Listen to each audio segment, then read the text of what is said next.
जय हिंद, वंदे मातरम, भारत माता की जय। स्वागत करते हैं भाई बहनों आप सभी का एक बार फिर से सरकारी न्यूज चैनल में। दोस्तों आपको बता दें इस बात की ताजा लेटेस्ट अपडेट निकलकर सामने आ रही है। एम्प्लॉय पेंशन स्कीम 1995 की पेंशन भोगियों के लिए। जी हाँ दोस्तों, ईपीएस पेंशन में हुआ बड़ा बदलाव।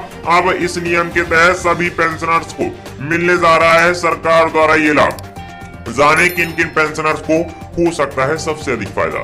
जी हाँ दोस्तों, आपको बता दें दरअसल कि लंबे समय से ये मांग बनी हुई थी कि एम्प्लॉय पेंशन स्कीम 1995 के पेंशन भोगियों को एक मुक्त धनराशि के तौर पर बढ़ी हुई पेंशन का लाभ मिलना चाहिए। साथ ही साथ इनके बैंक अकाउंट में ये धनराशि एक मुक्त धनराशि के तौर पर क्रेडिट भी कर देनी चाहिए। लेकिन दोस्तों इसका जो फाइनल क्रम है वो तैयार नहीं हो पा रहा था कि किस क्रम में यहाँ पर पेंशनर्स को बढ़ी हुई पेंशन का लाभ मिलना चाहिए। हाल फिलहाल में दोस्तों आप सभी को बता दें एनएससी के अध्यक्ष कमांडर अशोक रावत के द्वारा निरंतर प्रयास के बाद ये फैसला संभव हो पाया है। जी हाँ दोस्तों, एम्प्लॉय पेंशन स्कीम 1995 को लेकर केंद्र सरकार का बड़ा फैसला निकलकर सामने आ रहा है।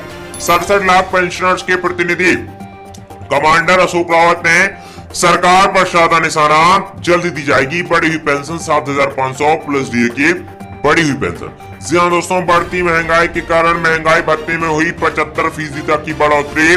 जाने किन किन पेंशनर्स को मिलेगा ये लाभ। एक समान संहिता के तहत सभी 67 लाख पेंशनर्स को दी जाएगी एक समान बढ़ी हुई 75 रुपए प्लस डी की सौगात। जी हाँ दोस्तों, आपको बता दें जो क्रम तैयार किया गया है उसके अनुसार सभी पेंशनर्स को बढ़ी हुई पेंशन 7,500 प्लस डीए की बढ़ी हुई पेंशन का लाभ दिया जाएगा। लेकिन जो क्रम तैयार किया गया उसके अनुसार कुछ पेंशनर्स ऐसे भी हैं जिन्हें अभी बढ़ी हुई पेंशन से वंचित भी रहना पड़ सकता है। जी हाँ दोस्तों, सुप्रीम कोर्ट के फैसले के बाद मिली सहमति।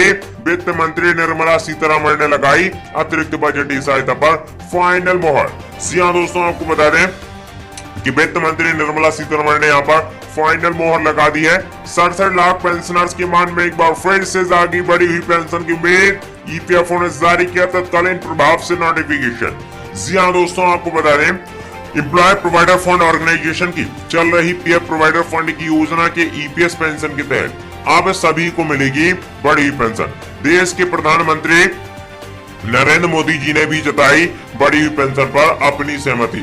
जल्द दी जाएगी सभी पेंशनर्स को 75 रुपए प्लस डी की बढ़ी हुई पेंशन। जी हाँ दोस्तों, हालांकि आपको बता दें बढ़ी हुई पेंशन पर सरकार ने यहाँ पर अपनी फाइनल मोहर लगा दी है कि सभी पेंशनर्स को बढ़ी हुई पेंशन का लाभ दिया जाएगा। साथ ही साथ उनके बैंक अकाउंट में ये धनराशि एक मुक्त धनराशि के तौर पर क्रेडिट भी कर दी जाएगी। लेकिन यहाँ पर आपको फ्री मेडिकल सुविधा मिलेगी या नहीं मिलेगी, इस पर अभी भी संशय बना हुआ है। जी हाँ दोस्तों, श्रम मंत्रालय ने जारी कराई फाइनल 50 लाख पेंशनर्स की सूची। जानिए कैसे चेक कर पाएंगे अपना लिस्ट में नाम चेक। जी हाँ दोस्तों, आपको बता दें श्रम मंत्री ने कहा है एक साथ 67 लाख पेंशनर्स की पेंशन में नहीं हो सकती है वृद्धि।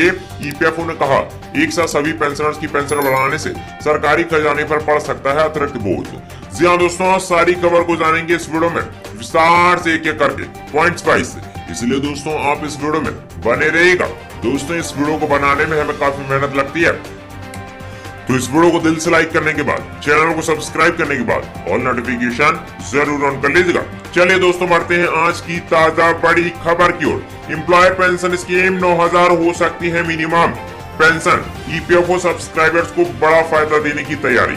जी हाँ दोस्तों, आज की ताजा बड़ी अपडेट निकलकर सामने आ रही है, जान लीजिए खबर विस्तार से।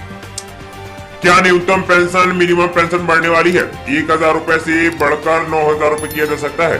पेंशनर्स की डिमांड तो यही है, लंबे समय से चर्चा भी चल रही है। ऑटोनॉमी बॉडी यानी ईपीएफओ को इस बार फैसला करना है। सूत्रों के मुताबिक फरवरी महीने में श्रम मंत्रालय की एक अहम बैठक होनी है।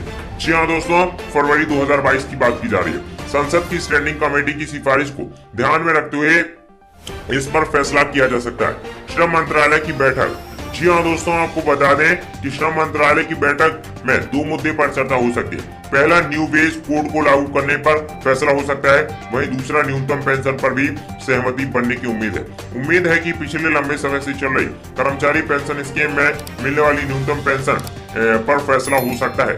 मिनिमम पेंशन 9,000 रुपए होगी।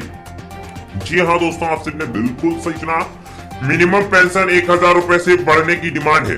लेबर मिनिस्टर भूपेंद्र यादव की अध्यक्षता में इस बार चर्चा हो सकती है। मार्च 2021 में संसद की स्टैंडिंग कमेटी ने मिनिमम पेंशन की राशि को 1000 रूपए से बढ़ाकर 3000 रूपए तक करने की सिफारिश की थी। हालांकि पेंशनर्स डिमांड है कि पेंशन राशि बहुत कम है, इसे बढ़ाकर कम से कम 9000 रूपए किया जाना चाहिए, तभी सही मायने में EPS 95 पेंशन धारकों को फायदा मिलेगा। मौलिक अधिकार है पेंशन। जी हाँ दोस्तों, आप सभी ने बिल्कुल सही सुना। 5 राज्यों के हाईकोर्ट ने पेंशन को मौलिक अधिकार माना है। इसकी सीलिंग को लेकर मामला सुप्रीम कोर्ट में विचाराधीन है। सीलिंग हटेगी तो उसका फायदा पेंशन में मिलेगा। हालांकि डिमांड है कि कर्मचारी के रिटायरमेंट से ठीक पहले की आखिरी सैलरी के अनुसार पेंशन तय की जानी चाहिए। श्रम मंत्रालय इस मुद्दे पर विचार कर सकता है। साथ ही साथ दोस्तों, आप सभी को बता दें, EPS 95 पेंशन स्कीम क्या है, इसको भी जान लीजिए आप विस्तार से, और आपको किस प्रकार से सरकार इस पर आपको अच्छा रिटर्न दे सकती है। जी हाँ दोस्तों, आप सभी ने बिल्कुल सही सुना। EPFO के तहत प्रोवाइडर फंड पाने वाले सभी सब्सक्राइबर्स के लिए कर्मचारी पेंशन स्कीम 1995 है। संगठित क्षेत्र में काम करने वाले लोगों को 58 की उम्र के बाद पेंशन मिलती है।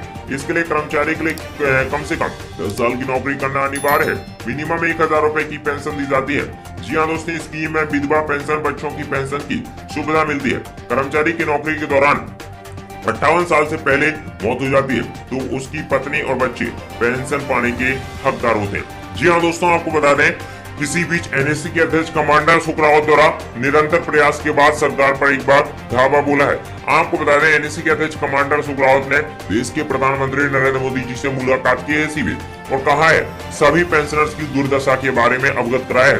कहा है मामूली सी सैलरी से मिलने वाला कुछ अनुदान हमारा प्रोवाइडर फंड यानी कि PF खाते में गया है। उसके बाद हमसे ये कहा गया था कि सभी पेंशनर्स को बड़ी हुई पेंशन का लाभ दिया जाएगा।